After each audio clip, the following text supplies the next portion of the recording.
એસઆરપીમાંથી નિવૃત્ત થઈને માટીની સેવામાં લાગેલા ડાંગના એક જવાને કમાણી સાથે પ્રાકૃતિક ખેતીનું સફળ મોડેલ ઊભું કર્યું છે। તેમણે માત્ર 1 એકર જમીનમાં કેમિકલ યુક્ત 200 જેટલા આંબા ઉછેરીને લાખોની કમાણી કરી છે। આજે તેઓ સમગ્ર જિલ્લામાં માસ્ટર ટ્રેનર બનીને હજારો ખેડૂતોને રસાયણ યુક્ત સમૃદ્ધિનો નવો માર્ગ ચીંધી રહ્યા છે। તો ચાલો જાણીએ આ પ્રકૃતિ પુત્રની પ્રેરણાદાયી કહાની। ડાંગના ચીખલી ગામના સુખીરાવભાઈ ગાયકવાડ વર્ષ 2013માં પોલીસ સેવામાંથી નિવૃત્ત થયા બાદ સીધા ખેતરે પહોંચ્યા હતા।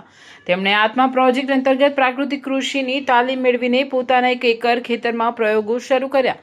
આજે તેમની આ મહેનત વિવિધ પ્રજાતિના 200 જેટલા આંબા અને તેના પર લદાયેલી રસદાર સોનેરી કેરીઓના રૂપમાં લહેરાઈ રહી છે કે આવનારો દિવસો આપણે જો પ્રાકૃતિક ખેતીને જીવન મંત્ર ના બનાવીએ તો આપણા માટે આ ધરતી માતાને જહર આપીને આપણે જે ધરતી માતાને બીમાર પડીએ તો માં બીમાર હોય દીકરો જરૂર બીમાર પડવાનો છે। આ હું એમને સંદેશ આપું છું। એટલે માને તમે સ્વસ્થ રાખો અને તમે પણ ખુદ સ્વસ્થ રહો।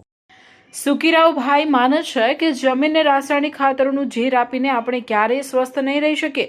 આ જ વિચાર સાથે તેમણે ધન જીવામૃત અને પાક સંરક્ષણ માટે નિમાસ્ત્ર તેમજ બ્રહ્માસ્ત્ર જેવી કુદરતી દવાઓનો ઉપયોગ શરૂ કર્યો। આ પદ્ધતિથી તેઓ વાર્ષિક 1.5 લાખ રૂપિયાનું ટર્નઓવર મેળવી રહ્યા છે અને જિલ્લાના અન્ય ખેડૂતોના શ્રેષ્ઠ માર્ગદર્શક બન્યા છે।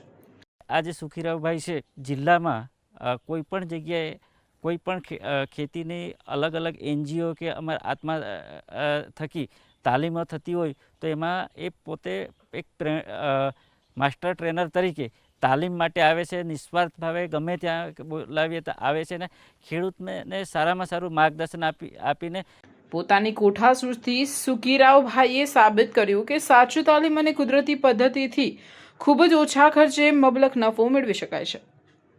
દેશ સેવા બાદ ધરતીની સુરક્ષા કાજે શરૂ થયેલી તેમની આ સફર આજે ગુજરાતના ખેડૂતો માટે આત્મનિર્ભરતાની નવી દીવાદાંડી બની ગઈ છે।